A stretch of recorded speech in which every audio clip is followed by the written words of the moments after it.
একদিন সৈনিক দেখল কেউ একজন তার ঘরে প্রবেশ করলো। কে কে তুমি? আমি যমরাজ, প্রাণ নেওয়াই আমার কাজ।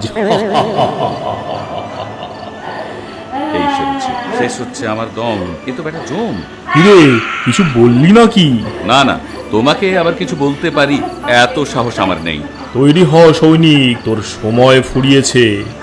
এত তাড়া কিসের? এই প্রথমবার আমার বাড়িতে এলে, আগে একটু বসো, খাওয়া দাওয়া করো। অত সময় আমার নেই, তাড়াতাড়ি রেডি হ দেখি।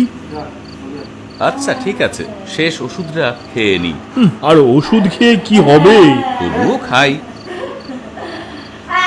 বেটা জম, আয় এই থলিতে। এই তো, আমি আবার আগের মতো সুস্থ বোধ করছি। এটা কি হলো? এটা কি হলো? এবার এর ভেতরে থাকো। থলিটার জন্য মায়া হচ্ছে, কিন্তু কি আর করা যায়, বিসর্জন দিতেই হবে। তোমাকে পুকুরে ডুবিয়ে রাখবো, সারা জীবনেও থলির বাইরে আসতে পারবে না। ছেড়ে দে ভাই, এমন করিস নে। আর ছাড়ছি না। লক্ষ্মী ভাই আমার, আরো 3 বছর পরমায়ু দেব তোকে। অত কম আয়ুতে হবে না, ওটা 30 বছর করে দিতে হবে। এইভাবে ব্ল্যাকমেল করিস নে ভাই, বাকিরাও করবে যে। তাহলে আমিও ছাড়ছি না। আচ্ছা বেশ বেশ, আরো 30 বছরই না হয় বাঁচতে দেব। বেশ, ছেড়ে দেব, শুধু একটি শর্তে। এই 30 বছরের মধ্যে তুমি এই গ্রামে আসবে না। সে হয় না। রাজি যখন হলে না, তখন চলো তোমাকে পুকুরেই ফেলে দিয়ে আসি। আচ্ছা ঠিক আছে, ঠিক আছে, 30 বছরের মধ্যে আমি এই মুখে হব না। এখন আমায় ছেড়ে দাও ভাই।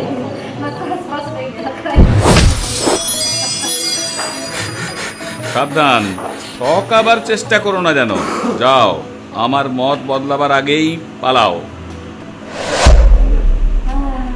সৈনিকের গ্রামে কারোর কোনো অসুখ বিসুখ আর রইল না। গ্রামের লোকেদের তখন আর আনন্দ ধরে না, কেউ মারা যায় না। সৈনিকের ভাগ্য খুলে গেল, গড় গড়িয়ে চলল জীবন। কাজ নিয়ে মেতে আছে সে, মরণের কথা ভাবার সময় কোথায়। এইভাবে 30টা বছর কেটে গেল। একদিন কিন্তু সত্যি এসে যম হাজির হলো। আজ 30 বছর পূর্ণ হলো, দিন ফুরিয়েছে সৈনিক, তৈরি হয়ে নে, আমি তোকে নিতেই এসেছি। আমি সৈনিক, এক ডাকেই খাড়া। দিন যদি ফুরিয়ে থাকে তো কফিন নিয়ে এসো।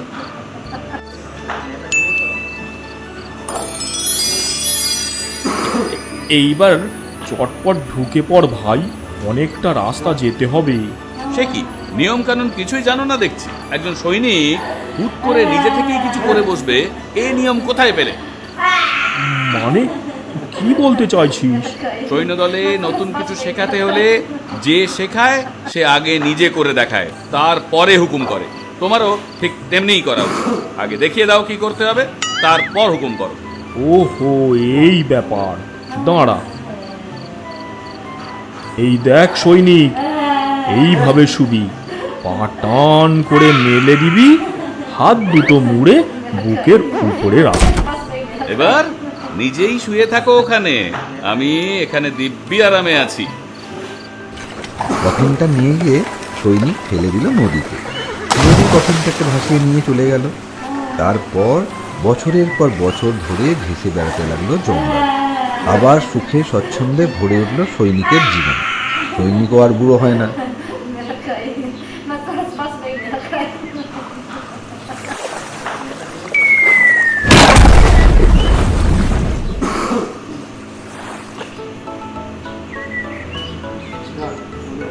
হতচ্ছাড়া সৈনিক, দাঁড়া বেটা, এবার তোকে ঠিক জব্দ করব। আমি যমরাজ, প্রাণ নেওয়াই আমার কাজ। আমি আসছি।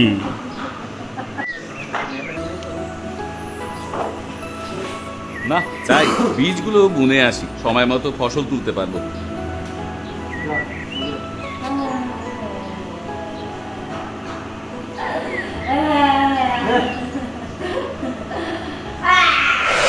এবার আর আমার হাত থেকে রেহাই পাবি না।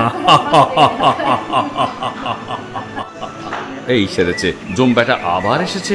সৈনিক, হিরে চুপ কেন? আরে জম দাদা, কি সৌভাগ্য আমার। ওসব ছাড়, বেশি চালাকি নয়। এটা দেখেছো, ফের ঢুকতে স্বাদ হয়েছে, তাই না? উড়ি বাবা, আবার থলি, মানে কেটে পড়ি। ভীষণ ভয় পেয়ে যমরাজ সেই যে ছুটে পালালো, সে আর সৈনিকের চোখে পড়তে রাজি নয়। সেই থেকেই লোকের প্রাণ নিতে যম আসে খুব চুপিসারে, ভাবে সৈনিকের চোখে যেন না পড়ে যায়। দেখতে পেলেই পানা পুকুরে চুবুনি না খাইয়ে ছাড়বে।